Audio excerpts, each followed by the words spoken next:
இன்னைக்கு சினிமா வந்து நிஜத்தை பார்த்து தானே சினிமா எல்லாரும் சொல்லுவாங்க. சினிமாவை பார்த்து சமூகம் கெடுது, சினிமாவை பார்த்து சமூகம் கெடுது. இல்லை, சமூகத்தில் நடக்கிறதெல்லாம் சினிமாவா எடுக்க முடியுமா? அயனாவரத்தில் நடந்ததை சினிமாவா எடுத்தா அதுக்கு நீங்க என்ன பேர் வைப்பீங்க? சினிமா நான் பேர் வைப்பீங்க, அதுக்கு சைல்டு போர்னோகிராஃபின்னு பேர் வைப்பீங்க. கரெக்டா? பொள்ளாச்சியில் நடந்ததை சினிமாவை எடுக்க முடியுமா? அடங்கமறு படத்தோட கதையே அதுதான். ஆனால் பொள்ளாச்சியில் நாம் ஒவ்வொருத்தரும் நம்ம வாட்ஸ்அப்பில் திருட்டுத்தனமாக பார்த்தோமே, அந்த வீடியோக்களை நாம் சினிமாவை எடுத்துட முடியுமா? ஹாசினி விஷயத்தை நம்ம சினிமாவை எடுத்துட முடியுமா? அதெல்லாம் யோசிக்க முடியுமா? அப்படி சினிமாவை எடுத்தா அதை யாராச்சும் ஒரு நாளாக பார்ப்பாங்களா? இல்லை. சமூகத்தில் இருக்கக்கூடிய வக்கரங்களை எடுக்கிற அளவுக்கு சினிமாக்காரனுக்கு தைரியம் இல்லை. ஆனால் பாரதி ராஜா ஆரம்பிச்சு வச்ச வித்து, அதுக்கப்புறம் இன்னைக்கு சங்கர் வரைக்கும், சங்கர் ஒரு படி மேலே போய் எமி ஜாக்சனையே பாவாடை தாவணியில் காமிச்சிடுறாரு. ஏஎல் விஜய் வந்து அவங்கள வெள்ளக்கார அம்மாவை காமிச்சாரு. மற்ற எல்லா இயக்குநர்களும் அந்த அம்மாவை பாவாடை தாவணியில் காமிச்சு இவங்க தான் தமிழ் அழகு அப்படிங்கிற அளவில் நம்மளை மூல செலவு பண்ணிக்கிட்டு இருக்காங்க. அதெல்லாம் வந்து அதுதான் இன்றைய சினிமா மக்களை திசை திருப்பும் ஒரு விஷயம். பகுத்தறிவு பேசக்கூடிய ஒரு சினிமா ஒரு கருவியாக இருக்கக்கூடிய ஒரு விஷயம். இன்னைக்கும் இந்த மாதிரி பாசாங்குகளை மட்டுமே பரப்பி கொண்டிருக்கிறது அப்படிங்கிறதுல மட்டும்தான் எனக்கு வருத்தம் உண்டு. மற்றபடிக்கு சினிமாவில் கவர்ச்சி நடனம் ஆடுறதுனால எல்லாருக்கும் வந்து அப்படியே உணர்ச்சி உந்துதல்ல சமூகம் கெட்டு போயிடுது, கவர்ச்சி நடிகைகளை பார்த்து தான் கற்பழிக்கிறான் அப்படிங்கிறதெல்லாம் நான் ஒத்துக்கவே முடியாது. ஏன்னு கேட்டால் அப்படி அங்கே பார்க்கும் பொழுது உங்களுக்கு வர்ற உணர்ச்சியை நீங்க எங்க கொண்டு போய் காட்டுவீங்க? குழந்தை மேலையா? குழந்தைய பார்த்தா உங்களுக்கு ஏன் அந்த படத்திலேயே வந்து குழந்தைகள் சினிமாவெல்லாம் பார்க்க மாட்டீங்களா நீங்க? உங்களால முடியலன்னா பார்க்காதீங்க. உங்களால ஒரு சராசரி படத்தை பார்க்க முடியலன்னா வேணாம், நீங்க டோரா கார்ட்டூன் பார்த்துக்கிட்டு வீட்டில் இருங்க, வராதீங்க யாரும் சினிமா பார்க்க. உங்களுடைய சுய கட்டுப்பாடை இதை மக்களுக்கு சொல்கிறேன். மக்களுடைய எல்லா குற்றங்களுக்கும் சினிமாவை வந்து ஒரு அளவுகோலாக வச்சு அதை குற்றம் சாட்டுறதுங்கிறத நம்ம ஏதாவது ஒரு இடத்துல நிறுத்தி தான் ஆகணும். அதுக்கு பத்திரிகை உலக சொந்தங்கள் கண்டிப்பாக துணை நிற்கணும். ஒரு சுவாரஸ்யத்துக்காக சினிமாவை பற்றி கொச்சை எழுதுறது ஓகே, பட் அதில் எது கொச்சை அப்படிங்கிறதுலையே எனக்கு வேறுபாடு இருக்குது. காதல் காட்சியில் இதை தான் நான் ஒரு வாரமாக கத்திக்கிட்டு இருக்கேன் கூரை மேலே நின்று. காதல் காட்சிகளில் வாத்தியார் நடித்தா அது கொச்சையா? அப்படி கொச்சையா இருந்தால் அவர் நடிச்சிருப்பாரா? அதை பல லட்சக்கணக்கானவர்கள் ரசித்து பார்த்துருப்பாங்களா? அப்போ என்ன சொல்ல வரீங்க அப்படின்னு ரகசியமாக பார்த்துட்டு வெளியே வந்து எல்லாரும் நல்லவங்களா நடிக்கிறோமா? அந்த பாசாங்க நாம ஒழிச்சு கட்ட வேண்டியது. அது வந்து பத்திரிகைகளால் ஊடகங்களால் மட்டும்தான் அது முடியும். அது ஊடகங்களால் மட்டும்தான் முடியும். அந்த பாசாங்கை ஒழிக்கக்கூடிய அந்த பொறுப்பும் உங்ககிட்ட தான் இருக்கு. இதை நான் ஒரு இறைந்து கேட்டுக்கொள்கிறேன். இது ஒரு மிகப்பெரிய ஒரு விஷயம். இன்னைக்கு வந்து சோஷியல் மீடியா வேற மஷ்ரூம் ஆயிடுச்சு. இந்த சோஷியல் மீடியாவில் நல்லதும் வருது கெட்டதும் வருது. எது நல்லது எது கெட்டதுன்னு கமெண்ட் பண்ற அந்த வலிமை நம்ம கையில இருக்கு. ஏதோ ஒரு 2 பேர் ஆசைப்பட்டு சினிமாவில் பாட்டுக்கு ஆடிட்டாங்கன்னா உடனே ஐயோ ஆடுறாங்கன்னு சொல்றதெல்லாம் தேவையில்லை. அதை விட நமக்கு இன்னைக்கு யாரோ ஒருத்தர் நாளைக்கு தேர்தல், இன்னைக்கு வந்து என்னால் எதுவுமே அதில் ஒரு வார்த்தை கூட திருப்பி இந்த இடத்துல சொல்ல முடியல. அப்படி அச்சில் ஏற்றவே முடியாத வார்த்தைகளை ஒரு வார்த்தை 2 வார்த்தை இல்லை 20 நிமிஷம் அந்த மாதிரி மட்டுமே ஒருத்தன் பேசி தேர்தல் பரப்புரை பண்ணியிருக்கிறான். அதை கொண்டு போய் சேருங்க. பெண்ணியம்னு பேசிக்கிட்டு இருக்கிறோமே ஐயா, 2 புருஷன் வச்சுக்கிற சுதந்திரம்லாம் வேணாம் ஐயா, அதெல்லாம் வேணாம். ஒன்ன வச்சே இங்கெல்லாம் எனக்கு கண்ணு மொழி பிதுங்குது. 2 வேணாம்.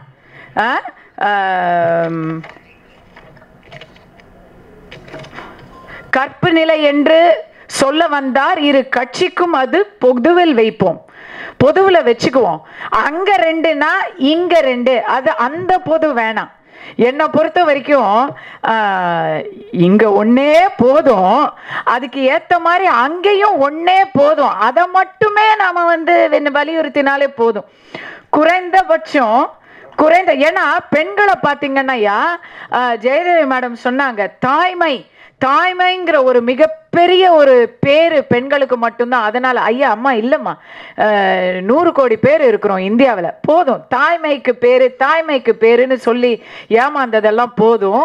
இன்னைக்கு வரைக்கும் தமிழ்நாட்டில் மிக நல்ல தாய் அப்படின்னு அவங்களுக்கு பிறந்த பிள்ளைகள் சொல்றாங்களே தவிர வெளியே வந்து பேர் வாங்கின பெண்கள் அப்படின்னு சொன்னா நான் ஒரு லிஸ்ட் போட்டேன். யாரெல்லாம் பெண்கள் வெளியே வந்து பேர் வாங்கின பெண்கள் டக்குன்னு சொல்லுங்க. மிகப்பெரிய பெண் ஆளுமைகள் பேர் சொல்லுங்க. பாத்தீங்களா பாத்தீங்களா? இவங்களெல்லாம் எல்லாருமே வந்து தங்களுடைய தாய்மை, மனைவி அப்படிங்கிற மகள், இதையெல்லாம் தாண்டி வந்தவங்க தான் வந்து ஒரு அதேதான் நான் சொல்ல வரேன். நான் ஒரு லிஸ்ட் போட்டிருக்கேன். பெண் அப்படிங்கிற அந்த கடமைகளிலிருந்து தாண்டி வந்தது Avvaiyar, Mother Teresa, Jayalalithaa, Queen Elizabeth. இவங்களெல்லாம் நாம பெண்ணா பார்க்கல. பெண் ஆண் அப்படிங்கிற வித்தியாசமே இல்லை. இவங்க ஆணா இருந்திருந்தாலும், மதர் தெரேசா ஃபாதர் தெரேசாவா இருந்திருந்தாலும் அது ஒரு நோபல் பிரைஸ் வாங்கியிருப்பாங்க. ஔவையார் வந்து அதிகமானா இருந்திருந்தாலும் அவங்க ஆத்திச்சூடி படைச்சிருப்பாங்க. அப்ப எங்களுக்கு நீங்க சுதந்திரம்லாம் தர வேண்டாம். எப்படி இந்த கற்பு சுதந்திரம்லாம் தர வேண்டாம், கற்பழிக்காம இருந்தாலே போதும். சுதந்திரம் அப்படிங்கிறதுல ரிசர்வேஷன் தர வேணாம்.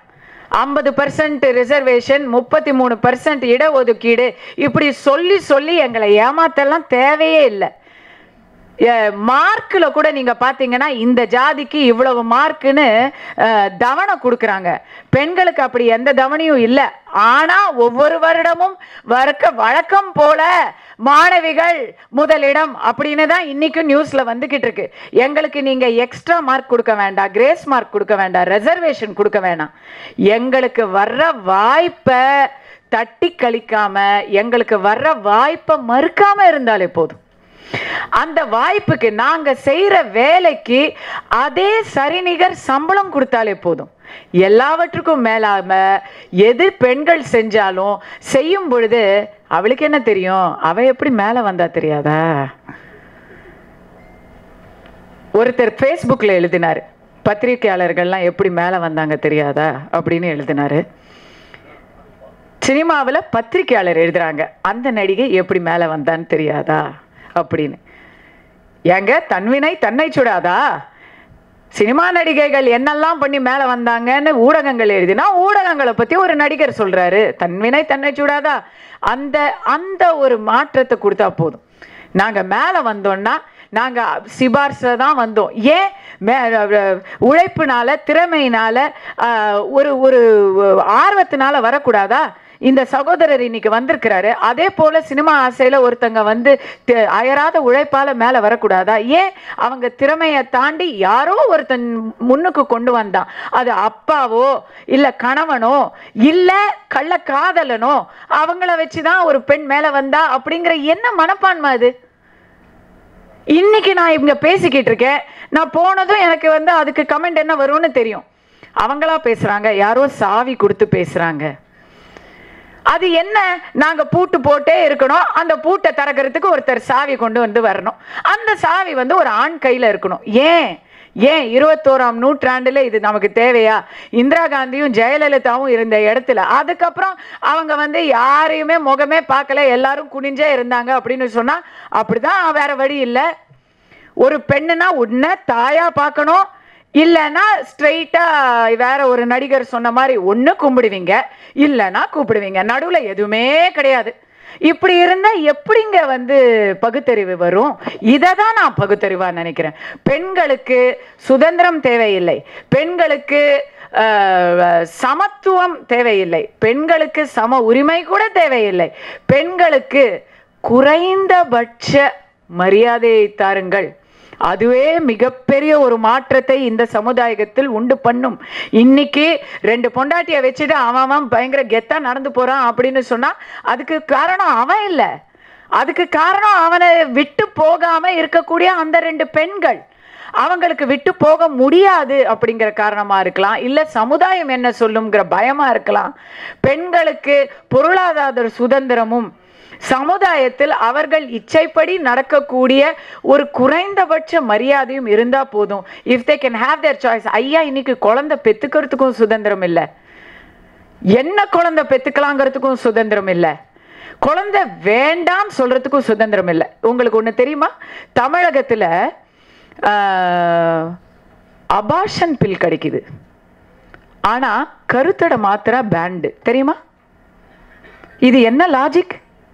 என்ன லாஜிக்? ஏன் அப்ப இல்ல கருத்தடை மாத்திரை இருந்தா அது வந்து அதான் எமர்ஜென்சி பில்னு சொல்லுவாங்க. ஏதாவது தப்பு நடந்துருச்சுன்னா அடுத்த நாள் ஐயோ தப்பு, பாதுகாப்பற்ற முறையில் எதையாவது பண்ணிட்டோம் அப்படின்னா ஒரு எமர்ஜென்சி பில், ஏதோ ஒரு தப்பு பண்ணிட்டோம் சாரி மன்னிச்சுக்குங்க அப்படின்னு நம்ம கேட்கறது இல்லையா, அந்த மாதிரி அது பேண்டு தமிழ்நாட்டில். எனக்கு அந்த லாஜிக்கே புரியல. ஏன், எதுக்காக அது அப்படி இல்லை? அதை வந்து எல்லாரும் வந்து தவறாக பயன்படுத்துகிறாங்க. அப்போ எப்படி குழந்தைய பெற்றுட்டா அந்த தவறு சரியாக போயிடுமா? குழந்தைய பெற்று குப்பை தொட்டியில் போட்டுட்டா அந்த தவறு சரியாக போயிடுமா? இல்லை ஒழுக்கமே எய்ட்ஸ் வந்தால் தான் நீங்கள் வந்து காண்டம் விழிப்புணர்ச்சி நடத்துவீங்களா? இந்த மாதிரி இது ஒரு பெண்ணுடைய சுய விருப்பம் அப்படிங்கிறது எந்தெந்த இடத்துல எல்லாம் கொல்லப்படுது பாருங்க. பொள்ளாச்சியில ஏறக்குறைய 200 பெண்கள் வந்து சின்னாபின்னப்படுத்தப்பட்டிருக்காங்க. ஆனா அந்த 200 பெண்கள் எப்படி வந்துச்சு? முதல்ல ஏமாந்த பொண்ணு வெளியே வந்து சொல்லல. முதல்ல ஏமாந்த பொண்ணு வெளியே வந்து ஐயோ இவங்கெல்லாம் அயோக்கிய பசங்க, இந்த மாதிரி என்ன வந்து ஏமாத்திட்டாங்க, நீங்க எல்லாரும் விழிப்புணர்வோட இருங்கன்னு சொல்லல. ஏன் சொல்லல? ஏன்னா அவ சுய விருப்பத்தோட போயிட்டா. யாரோ ஏமாத்தி கடத்தி கொண்டு போய் கற்பழிச்சா மட்டும்தான் வெளியே சொல்ல முடியும். அது கூட சொல்ல முடியாது. ஏன்னா அப்படி சொன்னாலே இங்க நம்ம சமுதாயத்துல நீ என்ன உட போட்டிருந்த, நீ என்ன சைகை செஞ்ச, நீ எத்தனை மணிக்கு வெளியே போன, நீ சரக்கு அடிச்சிருந்தியா, இப்படி பெண்ணையே வந்து தவறு சொல்றக்கூடிய ஒரு சமுதாயத்துல இருக்கும். என்ன ஒருத்தன் அசால்ட் பண்ணிட்டான், யாராவது ஒரு ஆண் வெளியே போய் என்ன அடிச்சிட்டான் அப்படின்னு சொன்னா உடனே அடிச்சிட்டானா நீ என்ன சொன்ன யாராவது கேட்பாங்களா? ஆனா பெண் என்ன ஒருத்தன் தாக்கிட்டான்னு சொன்னா அதுக்கு நீ என்ன உட போட்டிருந்த? ஆமாமா இதெல்லாம் வரும். நேத்து குஷ்பு ஒருத்தங்களா அடிச்சிட்டாங்க, உடனே பின்ன சினிமாவில் எத்தனை தரம் பார்த்துருப்பான், அவனுக்கு வந்து இது வந்து ஒரு இதுதானே, எத்தனை நாள் காத்துக்கிட்டு இருந்திருப்பான். இப்ப மட்டும் பெரிய உத்தமி மாதிரி அடிக்கிற ஏயா? என்னங்க நடக்குது நாட்டுல? சுய விருப்பத்துக்கும் ஒரு அத்துமீறலுக்கும் வித்தியாசம் தெரியாத ஒரு நாட்டிலயா நம்ம இருக்கோம்? அந்த பகுத்தறிவை முதல்ல சொல்லுவோம். அதுதான் பகுத்தறிவு. ஒரு பெண்ணுடைய விருப்பத்தை மதிக்காத ஒரு விஷயத்துலதான் நம்ம பகுத்தறிவு பாதுகாவலர்கள் முதல்ல தெரிஞ்சு வச்சுக்கணும். எப்படி அவங்க இப்ப இன்னைக்கு பாதுகாத்துக்கிட்டு இருக்கிற யாரும் அதை எப்படி சொல்லுவாங்க? அப்படியெல்லாம் பகுத்தறிவெல்லாம் பேசியிருந்தாதான் இன்னைக்கு அடுத்த வாரிசுகள் பிறந்தே இருக்க மாட்டாங்களே.